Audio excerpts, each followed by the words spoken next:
हम सब लोग जीवन के साधक हैं। कोई कहीं भी जी रहा हो, कुछ भी कर रहा हो, वह साधक ही है। अगर हम ठीक से अपने जीवन को झांकें, देखें, तो मुख्य रूप से जीवन की साधना को 3 भागों में बांटा जा सकता है। पहला, जिसमें हम अपने अनुकूल जीवन को साध रहे हैं, जो बहुतायत है। हमने अपनी जांच नहीं की है कि किस पैमाने पे, किस मापदंड पर हम जीवन को साध रहे हैं, रिश्तों को साध रहे हैं, अपनी चुनौतियों को साध रहे हैं, अपने लक्ष्यों को साध रहे हैं, अपनी महत्वाकांक्षाओं को, तृष्णाओं को, अपने भविष्य को साध रहे हैं। वह किस पैमाने से साध रहे हैं, उस पैमाने की वैलिडिटी क्या है, उसकी सच्चाई क्या है, उसको जाने बिना बस हम जैसे अपने को पाते हैं साधने लगते हैं। किसी ने बता दिया है कि जीवन का मतलब ऐसे ऐसे ऐसे जीना है,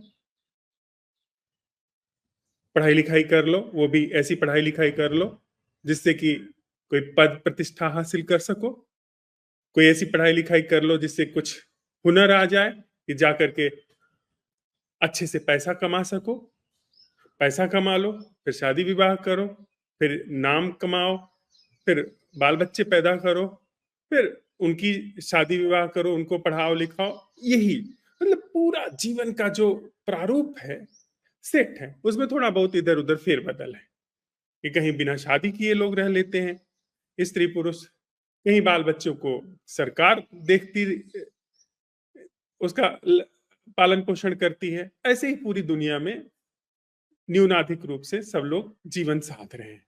मतलब अपनी तरफ देखे बिना कि वह क्या प्रारूप है, कौन है वो जो जीवन को अपने अनुसार साध रहा है, हम बस साधने में लग जाते हैं कि हमारे अनुकूल चीजें हो जाएं, हमारे अनुकूल रिश्ते हो जाएं, हमारे अनुकूल लोग व्यवहार करें, हमसे जैसा हम चाहते हैं वैसा व्यवहार करें। ये 99% जिंदगी ऐसे ही सारी दुनिया में चलती है। तो ये जो साधना है, ये लगभग आप पाएंगे कि हर व्यक्ति के अंदर चल ही रही है।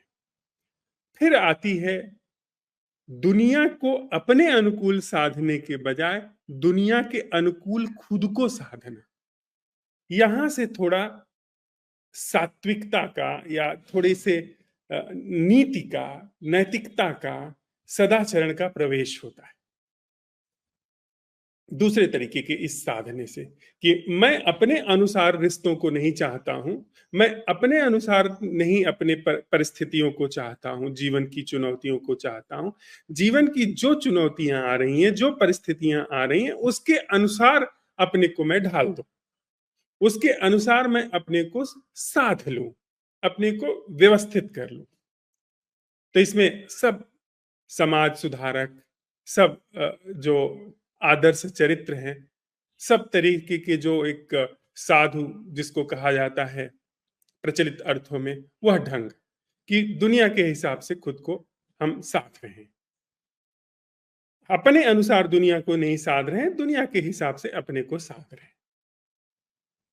फिर तीसरी बात आती है जहां पर साधना कुछ हमारी तथाकथित इस साधने की प्रक्रिया, यानी दूसरे के अनुसार खुद को साधना या खुद के अनुसार दूसरे को साधना, जो गिवन कंडीशंस हैं, गिवन अपॉर्चुनिटीज हैं, गिवन चैलेंज हैं, उसके अनुसार खुद को साधना, या उन चैलेंजों को अपने अनुसार काट पीट करके, काट छांट के कर लेना। इससे इतर एक और साधना प्रकट होता है जब हम ये जांचने लगते हैं कि वह कौन है हमारे भीतर जो इन सारी चीजों के अनुकूल खुद को साध रहा है, या खुद के अनुकूल चीजों को साध रहा है। यहां से धर्म का प्रवेश होता है। पहला अजर गजर जैसे तैसे चल रहा है, दूसरा थोड़ा सा एक क्लास है, थोड़ा सा एक मर्यादा है, थोड़ा सा एक संगठित ढंग का आचरण है, और तीसरा है जो कि rare in the rarest phenomena है, लगता है ऐसे कि लोग साधु हैं, साध रहे हैं जीवन को, पर शायद कोई ऐसा व्यक्ति है जो सत्य साध रहा है या सत्य के अनुकूल अपने जीवन में अवसर को साध रहा है कि मैं अपने अनुकूल दुनिया को नहीं साध रहा हूं, दुनिया के अनुकूल मैं खुद को नहीं साध रहा हूं। सच क्या है उसको अवसर देने के लिए, सच जो जैसा है, नैसर्गिक सच जो मैंने नहीं बनाया है, जो समाज ने नहीं बनाया है, जो निसर्ग से आया है, जो सभी कालखंड में, कभी सभी देश काल में सत्य है, उसके अनुरूप जीवन को जो साधने की क्रिया है वो है साधु। वहां से सच्चे अर्थों में धर्म का प्रवेश होता है। हमारे पुराणों में ऐसे बहुत सारे उदाहरण भरे हुए हैं, लेकिन एक दो उदाहरण हम लोग लें तो बात समझ में आ जाएगी। ये उदाहरण तो हम बहुत आसानी से समझ सकते हैं, जिसमें दुनिया को अपने अनुसार हम साध रहे हैं। हम आप साथ साथ चल करके इसका अपने जीवन में निरीक्षण कर सकते हैं। हम चाहते हैं कि पत्नी मेरे अनुसार चले, हम चाहते हैं कि पति मेरे अनुसार चले। ये सबसे निम्नतम तल का साधना है। सब लोग साध रहे हैं, सब लोग अग्नि परीक्षाओं से गुजर रहे हैं। अब कोई व्यक्ति पूरे दुनिया को, पूरे देश को, पूरे समाज को अपने अनुकूल साध रहा है तो बड़ी अग्नि परीक्षाओं से गुजर रहा है। अब एक राजनेता सारी दुनिया को चाहता है कि वो उसकी ओर देखे, उसको कुछ समझे। अब उसके अनुसार वो खूब जतन कर रहा है, सब तरीके की लानत मलानत, सब तरीके की अपमान, सब तरीके के झूठ बोल रहा है। वो एक अग्नि परीक्षा ही है। हम झूठ बोलने के लिए नहीं बने हैं, चित्त झूठ बोलने के लिए नहीं बना है, लेकिन राजनेता को सुबह से लेकर के शाम तक झूठ ही झूठ बोलना पड़ता है। राजनीति में तो ये कहावत है कि जब तक कोई अच्छी तरीके से पुलिस के डंडे नहीं खा लेता है तब तक वो राजनेता बन ही नहीं सकता है। तो खूब अच्छे से कुटाई पिटाई भी चल रही है, खूब अच्छे से षड्यंत्र एक दूसरे के खिलाफ चल रहे हैं। अब ये सब अग्नि परीक्षा ही है।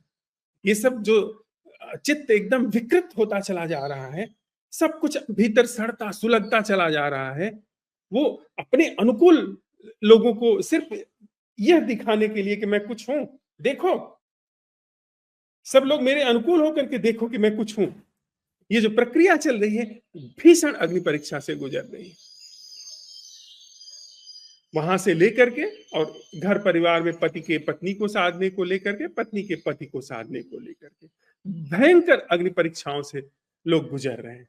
ये तो हम आप बहुत आसानी से देख सकते हैं, जांच सकते हैं अपने जीवन में। दूसरी बात आती है कुछ रेयर फिनोमिनाज हैं, जैसे माता सीता, भगवान राम, वे दुनिया को, समाज को अपने अनुकूल नहीं साध रहे हैं। वे जो स्थापित ढंग है उनके अनुकूल खुद सध रहे हैं।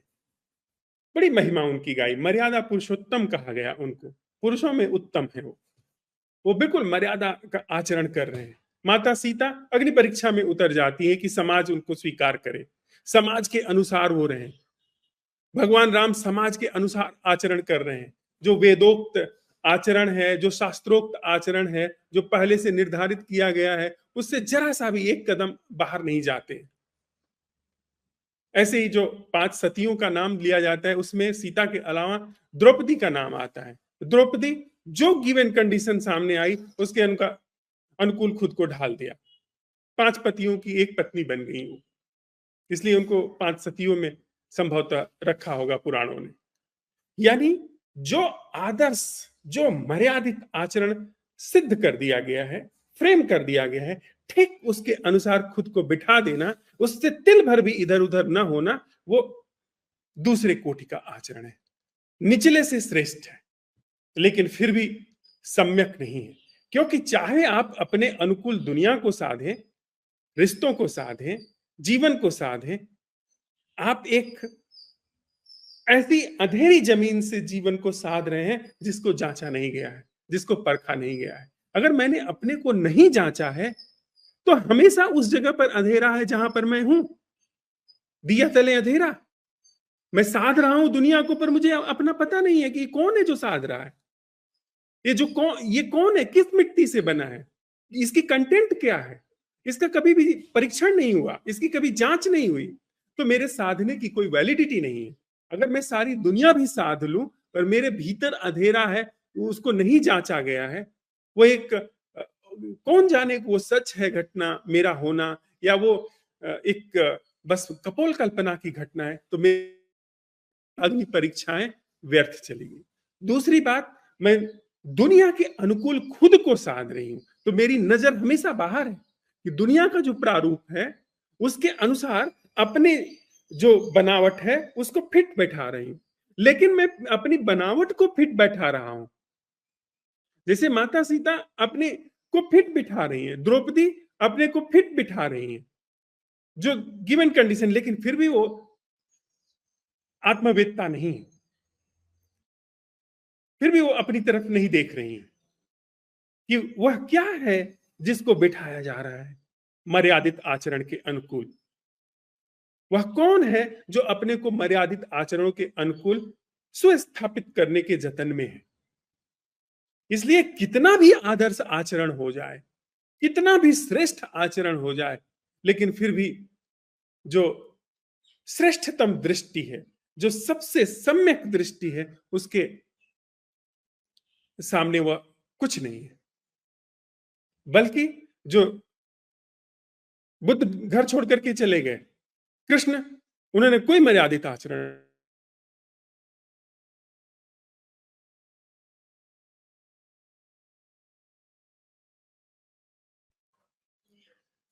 बुद्ध ने एक तरीके से जो मर्यादित आचरण है उसका परित्याग कर दिया, लेकिन इसके बावजूद भी बुद्ध सम्यक थे। इसके बावजूद भी बुद्ध का जो जीवन है वो प्रश्न चिन्ह के दायरे में नहीं आता है, क्योंकि वो नीचे नहीं गए हैं। उन्होंने जिम्मेदारियों को छोड़ करके कोई ऐसा जीवन नहीं जीना शुरू किया है जो कि प्रमाद का हो, जो कि बस ऐसे गप हो, अनर्गल हो। उन्होंने कुछ और गहरे तलों पर जीवन को उघाड़ा है, इसलिए बुद्ध सदैव सम्मानित रहे। कृष्ण ने कोई मर्यादित आचरण नहीं किया, लेकिन उनको पूर्ण कला का अवतार स्वीकार कर लिया गया। बात यहां से साधु की शुरू होती है। ये सारी जो अग्नि परीक्षाएं दी गई, जो हम देते हैं रोज रोज अपने रिश्तों में, महिलाएं कहती हैं कि मैंने तो अपना पूरा जीवन कुर्बान कर दिया इस परिवार के पीछे, पर अर्थ क्या निकला? सारी अग्नि परीक्षाएं दी आपने, पर अर्थ क्या निकला उसका? अंत में आपके भीतर टीस है, आपका बेटा आपका ख्याल नहीं रखता है, आपका पति आपका ख्याल नहीं रखता है, आपकी पत्नी आपका ख्याल नहीं रखती है, बस एक माने मनाए का समझौता चल रहा है, एक बस देखे दिखाई की बात चल रही है, कोई गहरे में कुछ भी नहीं हुआ। तो सारा जतन करके आपने जो घर गृहस्थी बनाए, जो एक मान मर्यादा, जो समाज में एक प्रतिष्ठा सब बना करके भी रखा, उसका अर्थ क्या निकला? कुछ नहीं, बस आप एक मशीनरी के अनुकूल आप फिट बैठे थे बस। आपका कोई कल्याण नहीं हुआ, कोई ऐसी जीवन की संरचना भीतर से अंकुरित होकर के नहीं आई जो कि सच में कल्याण है, जो सच में ही जीवन को सुगंधित करती है या उसको कुसुमित करती है। सारी अग्नि परीक्षाएं, कितने सारे महिलाओं ने, पुरुषों ने कितनी सारी अग्नि परीक्षाएं दी। चित्तौड़गढ़ के दुर्ग में आदर्श जीवन के लिए कितने सारे जौहर हुए। 25-25 हजार स्त्रियों ने आत्मदाह कर लिया, पर अर्थ क्या निकला? ले दे करके सारी चीजें वैसी ही हो जाती हैं। तो यह मैं नहीं कह रहा हूं कि आदर्श चरित्र नहीं होना चाहिए, मेरा यह कहना है वहां तक बात पूरी नहीं होती है, बात थोड़ी और गहरे है। बात वहां से शुरू होती है जहां उसकी जांच शुरू होती है, जहां पर मैं है। कश्मीर में एक स्त्री हुई लल्लेश्वरी, वो मां मीरा से कुछ आगे पीछे ही थी और उसकी महिमा कुछ निराली ही है। कश्मीर की लोक कथाओं में कहा जाता है कि वह एकमात्र स्त्री पूरी धरती पर ऐसी हुई जो नग्न रहने लगी थी। इतना वह निर्भय हो गई, इतना वह देहातीत हो गई कि उसको देह का कोई संकोच ही न रहा। उसके बारे में ऐसी गाथा आती है कि उसका जब विवाह हुआ तो बिल्कुल खोई रहती थी। न उसको अपने अनुसार जीवन को बनाना था, न जीवन के अनुसार खुद को ढालना था। यह दोनों ही बातें नहीं थी। वह जब पानी भरने के लिए जाती थी तो घड़ा लेकर के बस बैठी रहती थी सरोवर के तट पर, खोई रहती थी। पति उसका बहुत नाराज हुआ। एक दिन गुस्से में आकर के जब उसने देखा कि वह पानी का घड़ा लेकर के बैठी हुई है तट पर, उसने आकर के उसकी गागर तोड़ दी, उसमें दरार पड़ गई। कथा कहती है कि वो उसको जब चेत हुआ थोड़ा तो भर करके लेकर के आई, उस दरार से पानी बाहर नहीं निकला। पौराणिक कथा है, जिन्होंने गढ़ी होगी उन्होंने जो इसमें महत्व देने की कोशिश की है वो हमारी बुद्धि के अनुसार महत्व देने की कोशिश की है, लेकिन बात कुछ और है। बात इस तरह से है कि वह जो घड़ा उसके भीतर का था वह फिर फूटा नहीं। यानी जो दृष्टि अपने को ठहराने के लिए दुनिया के हिसाब से या दुनिया को ठहराने के लिए अपने हिसाब से, वह जो एक पूर्ण दृष्टि का अंदर जन्म हो रहा था उसमें दरार नहीं आई किसी भी प्रभाव से। वह अंत में घर छोड़ करके निकल गई, उसके पति भी समाप्त हो गए और वह एकमात्र स्त्री है जिसने अनूठे ढंग से जीवन की व्याख्या की है। उसकी कविताएं, उसके गीत गुनने जैसे हैं, अद्भुत। यानी ऐसा ढंग, ऐसा जीवन जो कि अपनी तरफ देखता, जो अपनी तरफ देखने का मतलब यह जो मन का पूरा क्रियाकलाप है उसको जांचता, जांच करके नंबर देने के लिए नहीं, उसको बस देखता और देख करके जो सच है, जो इस मन के पार का सच है उसको देता। उसमें भी अग्नि परीक्षा है। यहां साधु की अग्नि परीक्षा शुरू होती है। मीरा जैसे लोगों के लिए कभी भी जीवन बहुत अनुकूल नहीं रहा। आप देखें, हम आप यह पूरी जो हमारी सामाजिक संरचना है, यह या तो आप इसके अनुकूल ढलिए या तो आप इसको अपने अनुकूल ढालिए, इसके हिसाब से बनी है। हमारा आपका चलना फिरना, हमारा आपका बोलना, हमारा आपका आचरण व्यवहार, हमारे आपके रिश्ते, ये इसी धरातल पर निर्मित हुए हैं, जिसमें या तो आप दूसरे को साधिए या दूसरे के अनुसार आप सधिए। तथाकथित रूप से जितने धार्मिक आध्यात्मिक गुरु हैं, राजनेता हैं, वे अपने अनुकूल अपने अनुयायियों को साधते हैं या अनुयायियों के अनुकूल खुद को साधते हैं। ये एक युगपत घटना है। पूरी की पूरी सामाजिक संरचना इसी तरह से चल रही है। माइंड के मूवमेंट इसी तरीके से चलते हैं। लेकिन अब आपके सामने, हमारे सामने चुनौती तब पैदा होती है जब हम आप ये देखते हैं कि चाहे आप कितनी भी अग्नि परीक्षा दे करके अपने को गला करके, अपने को सड़ा करके, अपने को काट पीट छांट छील करके दुनिया को अपने अनुकूल बनाने के लिए यत्न करें, दुनिया को चाहे जितना सताएं, वो अंत अंत में सारी जो आपकी कवायद है वो व्यर्थ सिद्ध हो जाती है। अंत में मुख में माटी आ जाती है, मारे जाते हैं हम लोग, मृत्यु हो जाती है।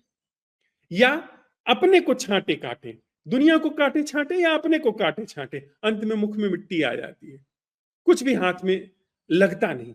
फिर जब बात आती है कि इन सारी अग्नि परीक्षाओं का व्यर्थ हो जाना सिद्ध होता है, तब बात आती है कि वह जीना क्या है जो न तो दूसरे को काट छांट करके अपने अनुकूल बनाने में है, न अपने को दुनिया के हिसाब से काट छांट करके बनाने में है। अब यहां से एक असंभव प्रश्न पैदा होता है। यहां से अब आप पूरी साइकी के और साइकी के बनाए पूरे रिश्तों के एक विपरीत धारा में यात्रा कर रहे हैं। आपको कोई प्रमाण नहीं मिलेगा, यहां पर कोई सहयोग नहीं मिलने वाला है साइकोलॉजिकली, जो कि यह कहे कि ऐसा जीवन होता है जो साइकी के पार है। यहां अग्नि परीक्षा शुरू होती है। यहां आप जिस तरीके से देखेंगे उस तरीके से आपको प्रश्न चिन्ह उठा दिया जाएगा। जिस तरीके से आप आचरण व्यवहार करेंगे उस आचरण व्यवहार पे प्रश्न चिन्ह उठा दिया जाएगा। यह तो अमर्यादित आचरण है, यह तो उच्छृंखल आचरण है, यह तो बड़ा स्वार्थी आचरण है, या यह तो दैवीय आचरण है, यह भगवान जैसा व्यवहार है। यह इस तरह का जो जीना है वह किसी साधारण व्यक्ति के बस की बात नहीं है। यह तो कोई अवतारी पुरुष ऐसे जी सकता है। यानी हो क्या रहा है, असल में जो मानसिक रूप से जो सोच विचार के द्वारा, जो बुद्धि के द्वारा स्थापित ढंग है चीजों को निरखने, परखने, जांचने के, उनके अनुकूल आपका आचरण और व्यवहार नहीं पकड़ में आ रहा है, तो फिर जाहिर सी बात है कि आपके संबंध छीजने लगेंगे, दूर होने लगेंगे, आप अकेले पड़ने लगेंगे। लेकिन इतने से भी बात समाप्त नहीं होती है। अग्नि परीक्षा और आगे है कि आपको भी अपने लिए कोई प्रमाण नहीं मिलेगा। दूसरे प्रमाण नहीं देंगे, यह बात तो फिर भी सही जा सकती है। आपको भी अपने भीतर कोई प्रमाण नहीं मिलेगा सत्य का, लेकिन क्योंकि वह कौन है जो प्रमाण हासिल करेगा? तो वो तो मारे जाते ही हैं जो समाज में रहते हैं, जो एकांत में चले जाते हैं वह भी मारे जाते हैं अध्यात्म में। यह बिल्कुल अलग ढंग का साधना है। अग्नि परीक्षाएं हैं उसमें भी, इसमें भी अग्नि परीक्षा है, लेकिन उस अग्नि परीक्षा में थोड़ा सा उम्मीद बनी रहती है कि हाँ, लोग पीठ थपथपा देंगे कि तुम्हारे जैसा समाज सेवी कौन, तुम्हारे जैसा त्याग किसी और दूसरी स्त्री ने नहीं किया है जितना तुमने इस परिवार के लिए अपने को गला दिया है। कोई एक बोल बोल देगा, उतने में बात बन जाएगी, उतने में थोड़ी सी सांत्वना आ जाएगी। लेकिन यहां कोई देने वाला सांत्वना नहीं।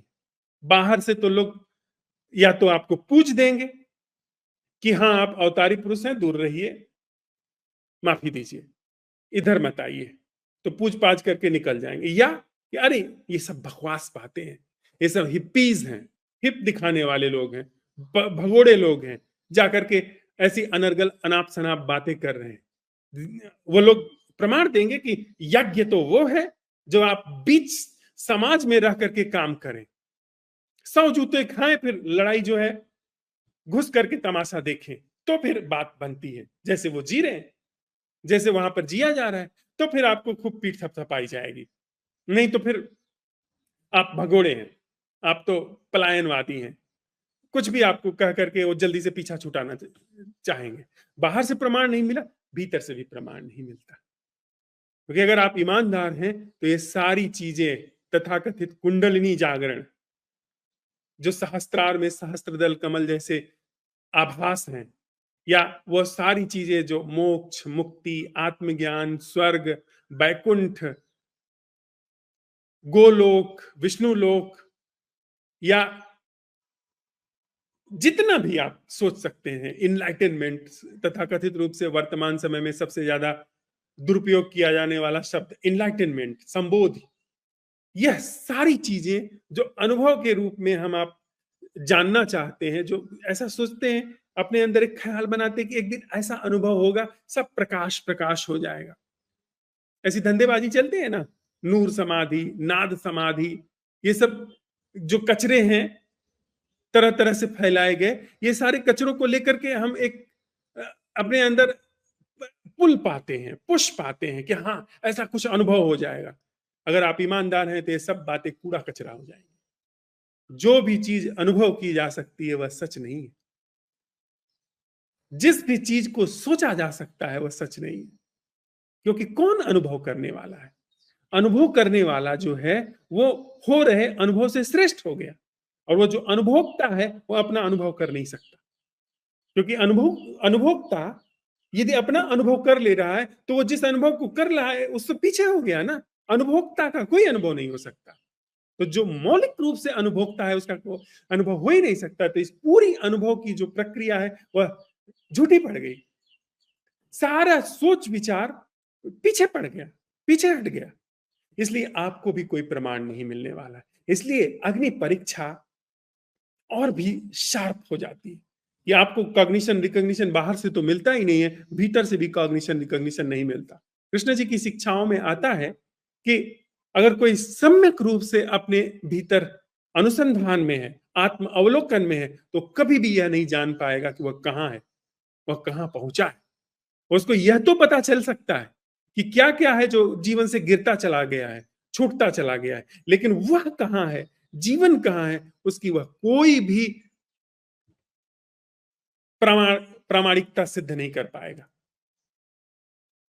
इसलिए साधु की अग्नि परीक्षा वह सबसे कठिन या सबसे सरल अग्नि परीक्षा है। और एक और बात, फिर मैं इस निवेदन को पूरा करूं। हमको ऐसा दिखाई पड़ता है कि जो होता है उसके जीवन में चुनौतियां बहुत आती हैं। अचानक से ऐसे लोग पाते हैं कि जीवन में परिस्थितियां बड़ी चुनौतीपूर्ण होने लगी, बड़ी विपरीत होने लगी। उसमें कोई व्यक्ति ऐसा नहीं है जो कि इन चुनौतियों को प्रस्तुत करता है, जो जानबूझ करके अड़ंगे डालता है, परीक्षा लेता है। ऐसा कोई परीक्षक नहीं है। बात कुछ और है। जब आप जिस चीज की कामना करते हैं, जिस चीज का सवाल उठाते हैं अपने भीतर, उसके लिए भीतर पात्रता निर्मित होनी स्वाभाविक हो जाती है। यह पूरा जगत एक तरीके से कहा जाए तो इको है। जो आप कहते हैं वही आपके ऊपर लौट आता है, जो आप गुजाते हैं वही आपके ऊपर लौट आता है। तो यदि आपका विवेक अपनी पूरी क्षमता को, अपनी पूरी सीमा को देख लिया कि मैं सीमित हूं, मैं अपर्याप्त हूं जीवन के रूप में, वह जीवन जो मेरे द्वारा साधा जा रहा है दुनिया को काट छांट करके, या दुनिया के अनुरूप खुद को काट छांट करके साधा जा रहा है, दुनिया को काटने छांटने में मैं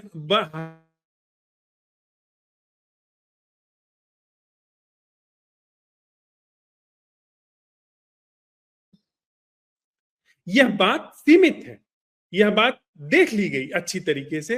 फिर जब आप अपनी तरफ मुड़ते हैं, तो फिर जिसकी आपने अपने भीतर अलख जगाई है, उसके लिए जगह बननी शुरू हो जाती है, पात्रता निर्मित होनी शुरू हो जाती है। यानी अगर आपने अपने भीतर यह सवाल उठाया कि वह जीना क्या है जो सोच विचार से मुक्त है, तो जितनी भी सोच विचार की जीवन शैली है वो अपनी जगह से खिसकनी शुरू हो जाएंगी। तो उसको जब वो खिसकते हैं, तब आप कहते हैं कि अरे ये तो अग्नि परीक्षा शुरू हो गई। आप जो सवाल उठा रहे हैं अपने भीतर, वह पूरे अस्तित्व में गूंज रहा है, पूरे ह्यूमन कॉन्सियसनेस में नाच रहा है। और जितना गहरा सवाल होगा उतनी ही व्यापकता से पूरी चेतना में व्याप्त होगा। अगर आपने अपने भीतर यह सवाल उठाया कि क्या कोई ऐसा जीना है जिसमें मेरी भूमिका नहीं है, जिसमें मैं की तिल मात्र भी भूमिका नहीं, ये पूरी मनुष्य चेतना में एक साथ गूंज जाने वाला सवाल है। अब आपने ऐसा सवाल उठाया है, तो पूरी मनुष्य चेतना आपके भीतर ऐसे जीवन को उघाड़ने के लिए, ऐसे जीवन को खिलाने के लिए तत्पर हो रही है जो कि मैं से मुक्त है।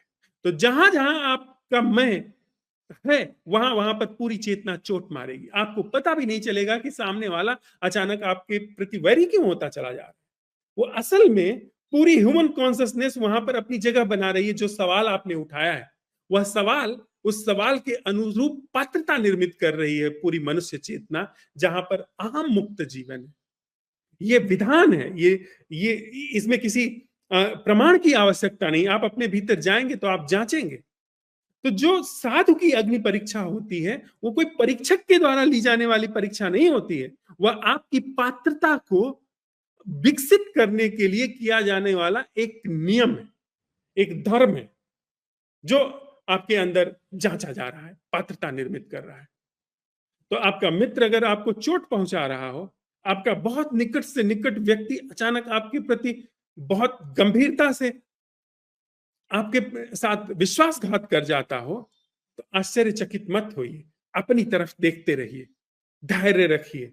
अचानक आपके जीवन में कोई दुर्घटना होने लगे, रिश्तों का साथ छूटने लगे, जो बहुत निकटतम व्यक्ति हैं वे जीवन से हटने लगे, तो चकित मत होइए।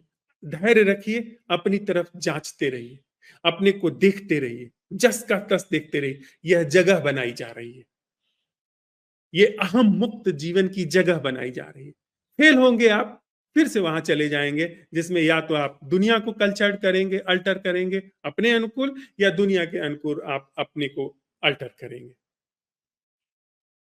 यहां अगर आप अपने ऊपर काम कर रहे हैं तो जगह बनाई जा रही है, और जब एक बार यहां पर जगह बन जाती है अच्छी तरीके से, तो जिन लोगों ने आपको चोट पहुंचाई है उन तक भी आपकी करुणा उस जगह से अपने आप उनका कल्याण कर जाती है।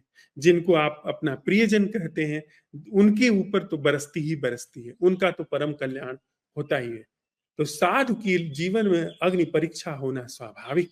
अगर सारा जीवन माँ मीरा के जीवन, उनकी जीवन गाथा में दिखाई पड़ता है कि वो कष्ट ही सहती रही, बुद्ध को हर गांव से पत्थर ही मारे जाते रहे, थूका ही जाता रहा, तो यह हमको आपको दिखाई पड़ रहा है, और पूरा अस्तित्व उस जगह पर परमात्मा को घटने का अवसर दे रहा है। अगर हमने बुद्ध को भगवान कहा है, हमने संतों को भगवान कहा है, श्रेष्ठतम रखा है, तो उसके पीछे नजर है, उसके पीछे गहन अंतर्दृष्टि है, क्योंकि उन्होंने अपने भीतर भगवत्ता को घटने का, भगवत्ता के उद्घाटित होने का अवसर दिया है। और जो भगवत्ता को घटने का अवसर दे देता है वह भगवान हो ही जाता है।